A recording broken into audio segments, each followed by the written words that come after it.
welcome to episode 0 of Masked Mayhem. I am one of your hosts, TFJ and Mike, and joining me is Optimus Solo. Hello. Yes!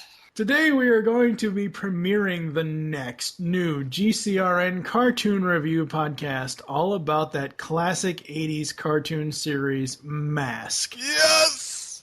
Mobile Armored Strike Command. Now, for those of you who may have already listened to the Powers of Grayskull episode 0, this is actually Kevin's first review, full-on cartoon review podcast. Yes! Is that all you're going to say? Yes! No! Yes, and this is the next big thing. This is what's cool. This is what all the cool people are doing, talking about M.A.S.K. Yep. So that's what we're doing, because we're cool. So how did this come about? This was one of your ideas, wasn't it? Yes. Basically, this is a two-parter here. But one thing was we had originally, obviously, we had our Transformers review shows, which you and Michael and Steve have been doing. Yes. All the way back from TFG1 to The Beast Unleashed to TAP, etc. And we all knew that was taking a break and whatever, and you and I had developed the idea to do our Powers of Grayskull as the next multi-show review thing that would cover, multiple... The next podcast series, yeah, multiple cartoons. And we had come up with a start date and whatnot. But we had a brief window of time in between the two. From between when TAP was going to end and when Powers of Grayskull was officially going to begin, we had a window, a void to fill.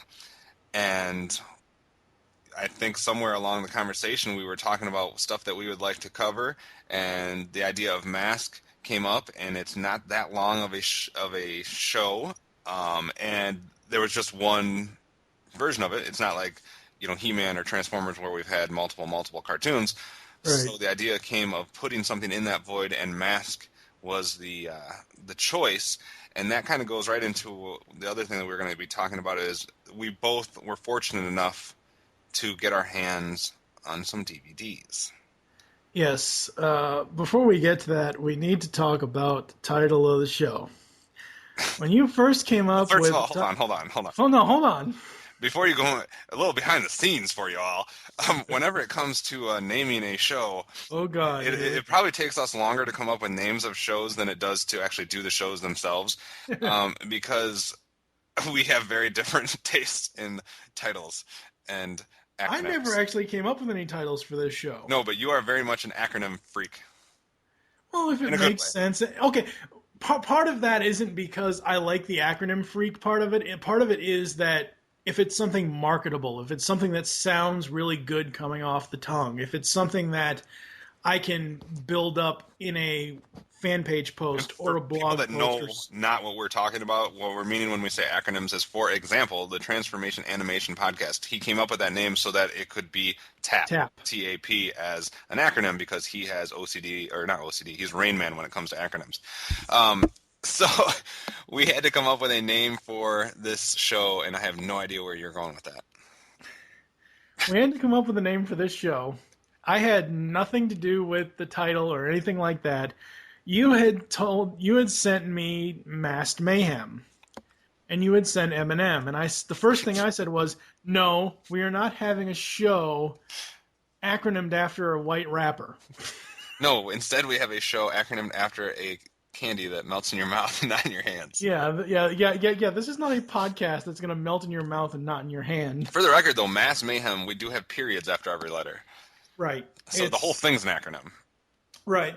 Well, you know what would be really cool if the listeners actually came up with sentences that go along with, like, a sentence for M, a sentence for A, a sentence for S. I feel like I'm in school again.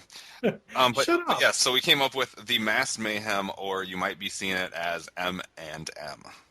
Yes. M&M. Yes. Yes. And going back to what Kevin was saying earlier, this is what really sealed it. Oh yeah, I had contacted Tom Chen at Shout Factory, and I said, my buddy Kevin and I are super fans of the cartoon M.A.S.K. We know you guys are doing a complete series. can we get some review copies, and we'll write up a blog review, a written review of the DVD set.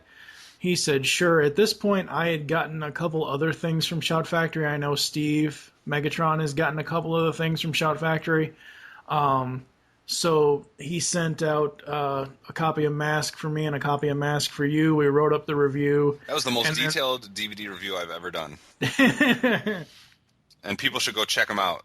We'll put a link to it in the episode 0 Yeah, post. I will have the link to it in the show notes. But that's really how this came about. We were like, well, we've got these DVD sets. Why not just review the show? Now it was like a trifecta of wonderfulness. Like we had a void in scheduling window. We had free DVDs from Shout Factory, and it's M.A.S.K. I mean, it was something we wanted to cover anyways. Yeah. Now it was the right length too. Right. The Shout Factory set only has the first 65 episodes of the cartoon. That's season 1. The racing season or season 2, I believe you found on YouTube. So this podcast will cover all 75 episodes of the cartoon. Yes, we will cover those last 10 in fast fashion, though, since it's racing. That only so makes sense. So what are you saying here? 15-minute episodes? No, not quite, but we will get there in a little bit later here in this episode. So that's how it all came about. So now I just want to take a minute or two to talk about your general M.A.S.K.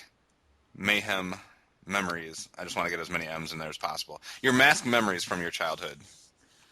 Without getting specifics into like characters or details of the show, just what do you remember about M.A.S.K. from your childhood? Did you watch it, etc.? I remember having the toys. I remember having several of the different toys. I remember having Miles Mayhem's Venom Jet helicopter thingamajig. I remember having Rhino as a kid. I think I was one of the only kids in my neighborhood that had Boulder Hill. I had the base. Nice. That was awesome. That was a great friggin' playset. I never got too many playsets when I was a kid. I didn't either. I think I only had 2 playsets as a kid. I had Grayskull, which I still have today, even though it's seen better days, and I had Boulder Hill, which I have not seen to this day. I don't know what happened to it. But honestly, the intro song, just captures you. Even as a kid, I didn't like certain aspects of the show that we'll get into later. Certain immature Daniel-like kids that, anyway. But no, it was, as I said before, I forget where I said this, but it was a perfect mix of Transformers and G.I. Joe. Yes, it is a mix of a lot of things. Like, I know I've told this story before, and I know you've heard it before. As a kid, I had a choice. I could either watch Transformers, Supergiant Fighting Robots, or I could watch G.I. Joe, fully articulated army men. And I chose Transformers. I still like G.I. Joe, Real American Hero. I still respect it for what it was. It's just, as a kid, I maybe caught 4, 5 episodes of that show, if that. But when M.A.S.K. came on in 1985... it was like they took Transformers and G.I. Joe and just smooshed them together. Smoosh! I'm sure we'll have many more discussions about that theory. And it was just awesome because I really loved it. I loved all the cars. I loved the scene, and I'll say this again more later. I loved the scene of them, assembling the team and all that. I don't know. What about you? It just has all the components of an epic 80s cartoon. You said that you mentioned the theme song. This is easily top 5 80s theme songs. And for a lot of people, it would be 1 or 2 maybe. On my top 10 theme songs of the 80s list at BehindTheVoiceActors.com, even though it's one of my personal favorites, I put it at number 4. It's just an epic theme song. Like I said, it has all the components of classic 80s show. It has the sequence that takes place in every single episode, which is key in an 80s show. You had to have some type of stock animation sequence that happened in every single episode, whether it be He-Man lifting his sword, whether it be Silverhawks did something, I can't remember what it was, but every single show had something where you did the same. The transformation sequence with Monstar or Mumra, you had to have something that happened every time, and when they assembled the team, that was just something that was cool. It was something you could look forward to, and even though it was in every episode, it wasn't the exact same in every episode. Right. And we'll have to investigate that more as we go through. So it had that. It had, like you said, the G.I. Joe or the Army, human element. It had the machine element. It had one of the coolest toy lines in the 80s, and I got in semi debate on Twitter what was that, a month or two ago, I guess. Obviously, there's some He-Man fans we know out there on the Twitter world, and Count Marzo, you can call him out. Count Marzo and Pixel Dan, and Yeah. they are under this odd, crazy impression or understanding that He-Man somehow had the best toys ever, which I understand they're He-Man fans, but let's be honest, He-Man toys, I mean, they did have some cool like play sets and some stuff that did, some individual figures that did things, but they were basically just static, stationary figures. Right. And for me, what separates action figures or toys for me when I was a kid was stuff that did something. Stuff that was more than just a figure. Because otherwise, there's no difference other than size, between like a He-Man figure, a G.I. Joe figure, a Teenage Mutant Ninja Turtle figure. But with M.A.S.K, there's a whole nother thing. Like, the vehicles change. The vehicles are part, car and part plane, or part truck and part ship, and I know I'm mixing those up, but they had that ability to change, and that made it cool for me when I was a kid. It was like Transformers. It was something that had two forms. It's something that you could do more than just set up on a shelf and look at. And I know we'll get into that a lot more probably later, but my point was, it was a cool theme song. It had epic 80 elements that made it a standout cartoon. It had kick-ass toys, which I never had any. I do now, right now on my shelf, sitting across from me, have both Matt Tracker and Miles Mayhem in my 80s villain and hero collection. But I was always jealous of my friend that had them, and I remember we both had older sisters, and when they were at like Girl Scout meetings or stuff like that we got dragged to, he would bring them, and we'd be playing with them on the cement floor or whatever, and it was cool, and I always wish I had some. But yeah, my memories of M.A.S.K are positive and good, but I honestly don't remember anything about the actual episodes other than the repeated features. So I am very much looking forward to diving into individual episodes and dissecting this, and either having all my memories trampled on or thinking maybe that it'll be reaffirmed that it's as good as I remember it. I don't know. Yeah, I agree. You agree with all of that? Yes. I don't know. I'm very interested to see what happens when we go through this, which kind of leads us into what people can expect out of the Mass Mayhem show that we're bringing to you soon. Yes. Now, we are going to be doing something slightly different with this episode, or with this, not this episode, with this podcast, because for the most part, Kevin and I, out of the entire GCRN crew, we're the ones that have the most amount of time to talk with each other. I mean, hell, we spent between 6 and 25 hours talking to each other about the GCRN Top 100 Animated Series. We did all that. And we're also both control freaks. Yes. You more than me. Me more so than he is. The way we're going to do this is, I think we haven't really fully decided, but the thing that I brought up to you was, since we have a lot of time each week where we can dedicate maybe 1 or 2 nights where we'll actually pre-record the podcast episodes. So say this starts in April sometime. The podcast starts in April. We, middle of March, end of March, we may already have the first 5 episodes already recorded. The main point is that you will be getting consistent on-time releases of these episodes, because we will have them done ahead of time. So you're going to have a set schedule that you'll know when and where you can get your next episode of Mass Mayhem. Yes, exactly. And give them the date that we're airing our first episode. Well, episode 0 will probably go up next week. I mean episode 1. Episode 1 the premiere date is Tuesday, April 10th, 2012. So you can expect this to fully kick off April of 2012, and give them the information as far as how long this is going to last. Like, when are we wrapping things up? Be a 30-episode podcast. and we're giving them to you on a weekly, right? Is that what we decided? Weekly basis. So 30 weeks from whatever date he just said, which was, you said April what? April 10th, 2012. All right, so hold on.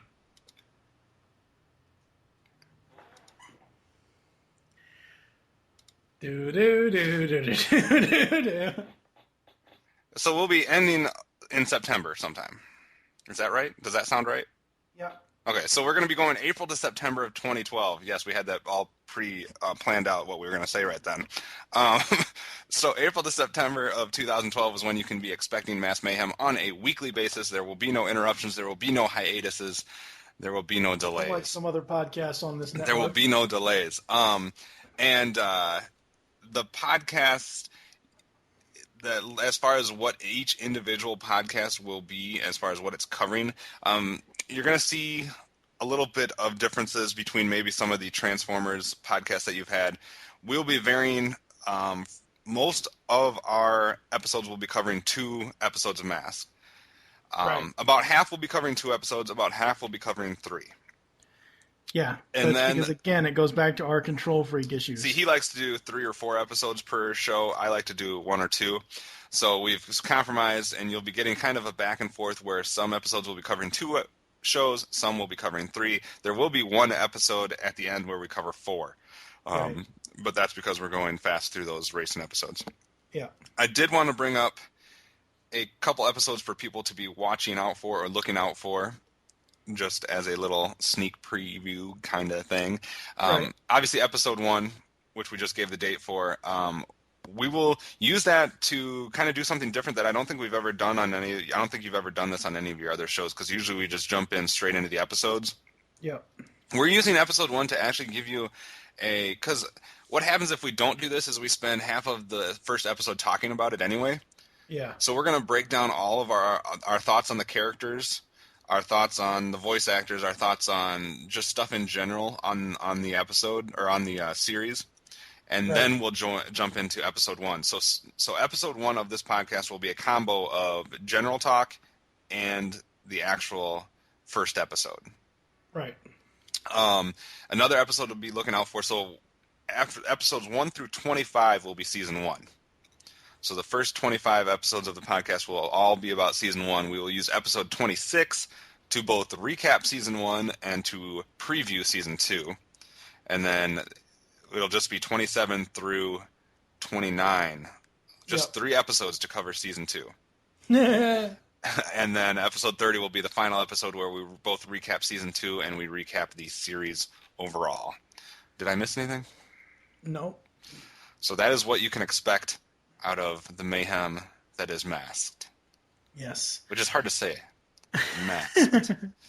I don't know why. I think when we get into the finale, episode 30, when we do the overall recap, that's kind of where I'm going to talk about the toys more in depth and the merchandising more in depth. I'm thinking that episode will have 2 parts. It'll have the actual cartoon series recap, and then it will have like a merchandising section that we can talk about all the different like everybody had a M.A.S.K lunchbox or a M.A.S.K thermos, or all those 80s properties had lunchboxes.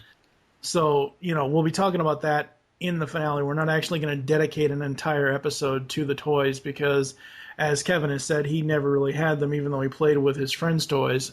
I did have them, but it's been so long since I've seen. We don't have enough of them on hand to give them a valid discussion, but there will be talk, and I'm sure other people will chime in with comments and stuff on the webpage as far as their thoughts on M.A.S.K toys, and maybe we'll have another Twitter debate because that's fun to have. I like those guys. But yeah, so I don't know. I'm excited. I think it'll be cool. I'm excited too. It's going to be pretty awesome. And the fact that we're going to be seeing all of these, not just on YouTube or something like that, besides those last couple of racing episodes, we have 65 episodes in pristine Shout Factory DVD quality. Yes. So we'll be able to get all kinds of cool, screen caps and arts and sound clips and all kinds of fun goodness to throw at you along the way. Oh, yeah. And I guess the only question you'll have to answer is if you're Team M.A.S.K or if you're Team Venom. Was that too much of a Twilight It just came out in the theater the other day. I haven't seen it, but it got me On that note, we're going to head to some ads, and we will come back to close the show. M.A.S.K.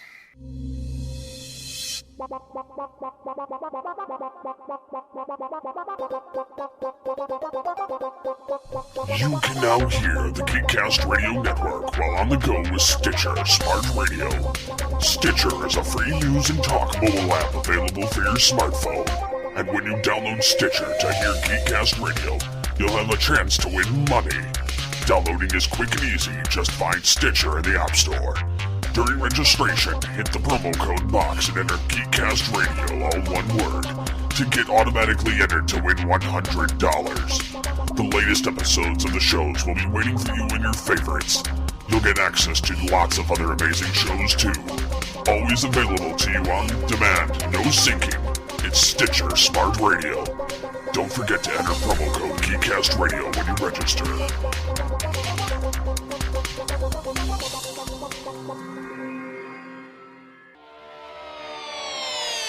Like animation? Come listen to Animation Aficionados. And if you disagree with us, you could be a guest on a future show. Available on iTunes, the Zune Market, and animationaficionados.com. Movie Week in Review is the Geekcast Radio Network's weekly movie podcast. Steve and Mike take a look back on their favorite films and give you their thoughts. They also bring in co-hosts at times. If you are a movie buff, listen to M.A.S.K only on GeekCastRadio.com. Tooncast is dedicated to the cartoons we grew up with. 100 episodes and more make up one of the GCRN's most popular podcasts. Join hosts TFG and Mike, Optimus Solo, Terror the Rising Star, and tons of guest hosts. We also have voice actor and writer interviews.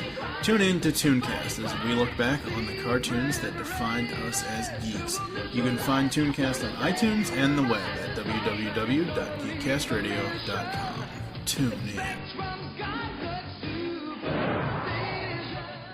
2012 marks the 30th anniversary for Masters of the Universe. We here at the GCRN are celebrating with a brand new series of podcasts. The Powers of Grayskull series will cover every episode of every MOTU cartoon. Yes, even that crappy New Adventure stuff. Join Optimus Solo and TF1 Mike as they tell tales of Eternia, discover the myths of Etheria, become masters in space, and finally masters of Grayskull. You can find the Pogs podcasts in iTunes and the web at www.geekcastradio.com. Good journey! So there you have it, folks. That's the introduction to Masked Mayhem. Yes! Sorry. Okay, you sounded like you were not doing something so pleasant over there just then. My bad. Yeah, you're supposed to do that in your own privacy. Thank you very much. I had a mask on. So yeah, April 10th, 2012 is when Masked Mayhem will premiere. We will have weekly episodes airing every Tuesday on Geekcast Radio Network. You can find the RSS link in the show note post, and you can find the review that Kevin and I did in the show notes as well.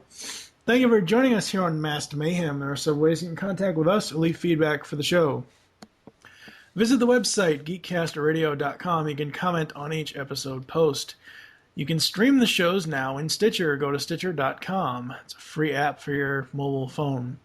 Leave the show's feedback in iTunes. Please do this. Become a fan on Facebook. Go to facebook.com/GeekCastRadioNetwork. Call the voicemail line. Tell us the show you're leaving the message for and your name. 502-526-5821. We hope you enjoyed this episode of Masked Mayhem and wish you'll join us in April when we'll be kicking off the podcast and talking about the characters as well as the review of the first episode, that being The Death Stone. Yes. It's kind of cracking there for a second, stupid voice. For now, I am TFG1 Mike with Optimus Solo. Saying, tune up your supervision as podcasting is the ultimate weapon. Illusion is the ultimate weapon.